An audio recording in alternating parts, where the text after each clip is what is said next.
불멸의 전사 2.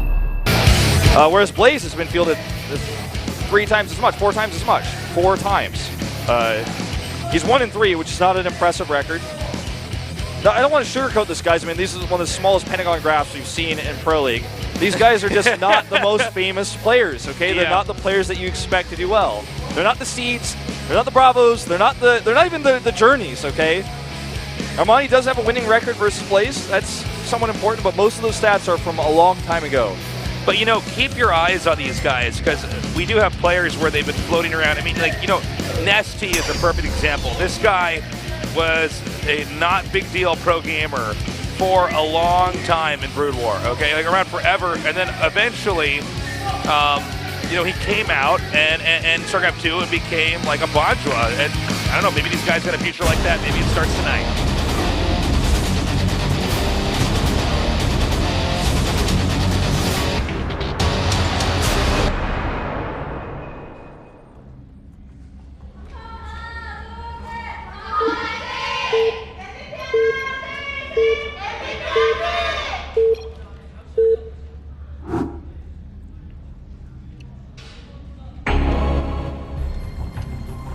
All right, in the bottom right, we have our Zerg player. It's Armani there, getting stoked. That's right. And in the upper right, we have our Protoss player.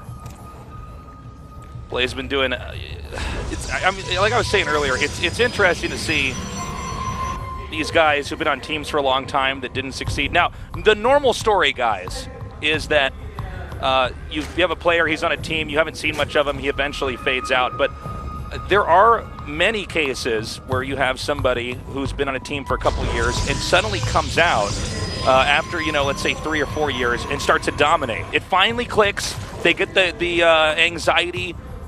They erase the anxiety when they're in the booth. They see the game. It all comes together. All the puzzle pieces are in the right spots, and it works. There's so many examples of this. You know, Blaze himself. For those of you guys who have been following for a long time, you'll be like, I don't know. I mean, this guy's been around a long time. Yes, he has. His ID used to be Panic. He was StarTale Panic. And he was on Nex for the longest time, like Life, and other players that were really successful that broke out of Nex. Well, I'll talk about that some other time. But anyway, he broke out of Nex, joined StarTale, and then he was like their anchor and their sniper player for the longest time. Right. Was consistently going to Code S. I mean, yeah, he didn't dominate in the way you're talking about. He was not Nest T level ever. But he was going to Code S consistently, suddenly. You know, it was like this guy was never doing anything, and then boom, suddenly one day, consistently being on Code S, being used as the last player, the anchor player in GSTL. And, you know, right now he's not in one of his most dominant periods. But I'm actually surprised that only you and I, in predictions, voted for Blaze here, and everyone else has faith in Armani. I thought that was a little bit weird. Yeah. I thought it was going to be like, it was even as we can get with the number of casters we have, you know, but yeah, that's curious. Let's see what happens, though. Nice harass already here from Blaze, by the way. Like, yeah, stopping this hatch, almost stopping did it again. Yeah. You don't get much closer than that, by the way. This does not happen in Legacy as much as it did in Heart of the Swarm, because scouts always work the same way. And so we have both of our players hugging the right side of the map. Now this map is huge, okay, but there's a point in time where you know, for instance, for Zerg in this case, the 4th base, no matter what, is going to be very far away.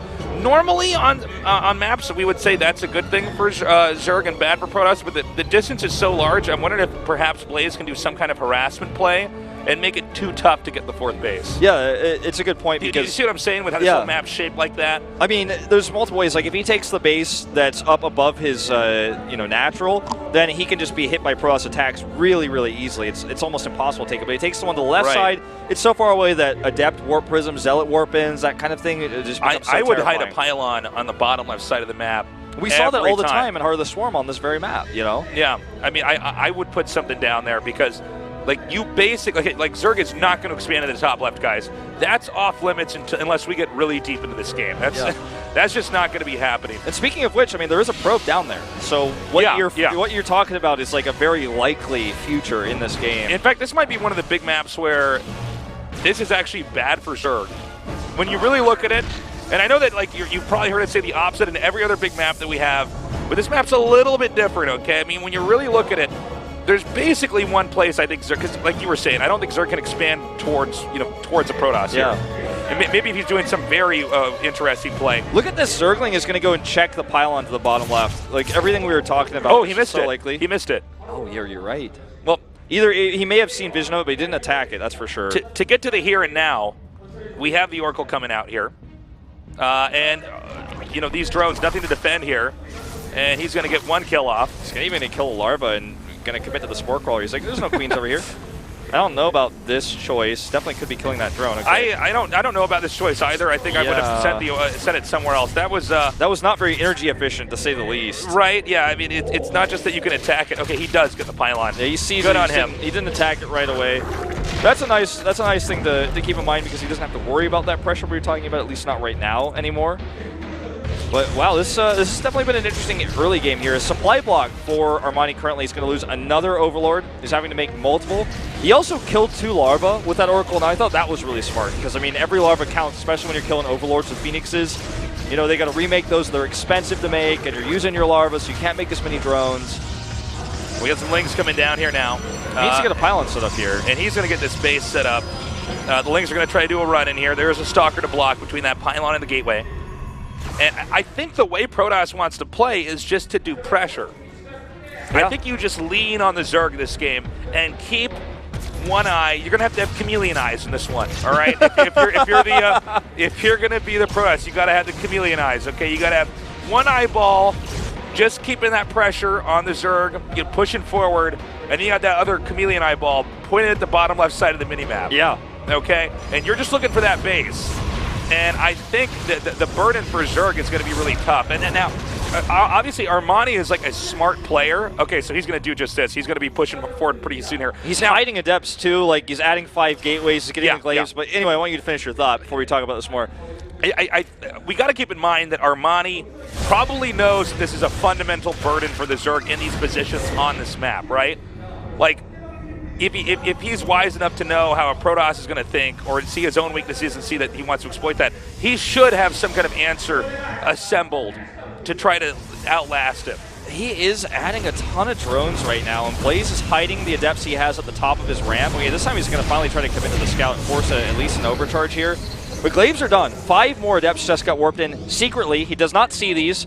There's already a warp prism, and he's going to move across the map. This may just simply end Armani. Armani's making 4 roaches right now. He has 7, so he's going to have 11 roaches, but and by the way, a lot of Protoss. The expansion he took, he's not even using here.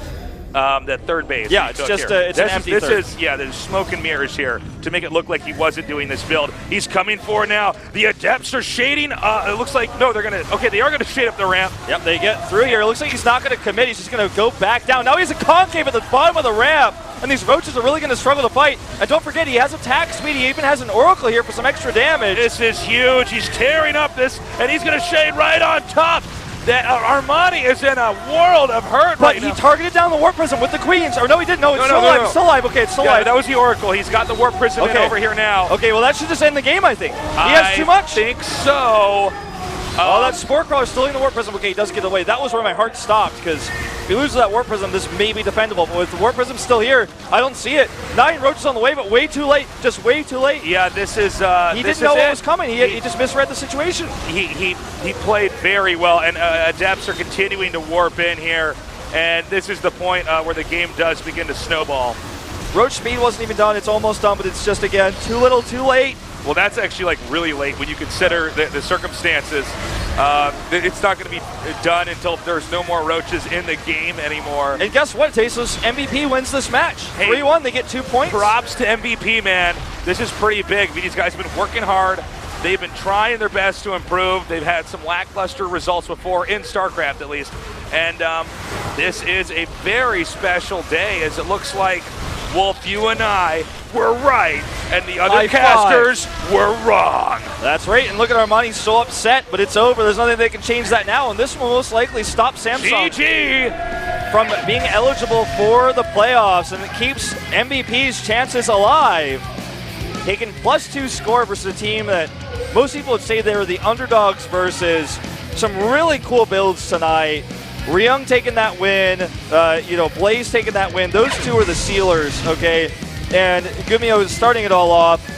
Very impressive play. I really enjoyed this first matchup for tonight. And I gotta say, I couldn't be happier personally with the results. I just feel like the underdogs Yeah. For a long time are now finally starting to grab their place back in Pro League. You know, we're seeing players like Blaze, like everybody votes against him, but he holds strong. He does a cool build, he hides it. Armani has no idea, he's totally duped. This is what I like to see. Yeah, and I got to say, I feel for Armani, but Blaze played that right. He executed it very well. He masked the build very, very well. He hit all of his oracles. He made a bunch of extra weapons on them, but he hit them in the main. Yeah. So it looked like there weren't that many oracles that at the Stalker, third. and of course with the Stargate opening, you know, using that Stargate and getting that Oracle out there. There's also in the back of the Zerg's mind, like, is he maybe fooling other Stargate units? You know, it creates more ambiguity on what could be happening. He showed Phoenixes, but I think only made 2. I think he made like 1 or 2, yeah. He killed some Overlords, so it was like, okay, I'm going to use Larva for this. He killed Larva with the third base with the Oracle. Everything about what he did was smart, and he deserves the win. And that's a win for... He does, MVP does, man. Yeah, that's a win for MVP here, and you know, honestly, I'd give him the MVP award if I were to choose. Like, for me, Kanata picking this, I'd give it to Blaze here. Ryung's play was also exceptional tonight.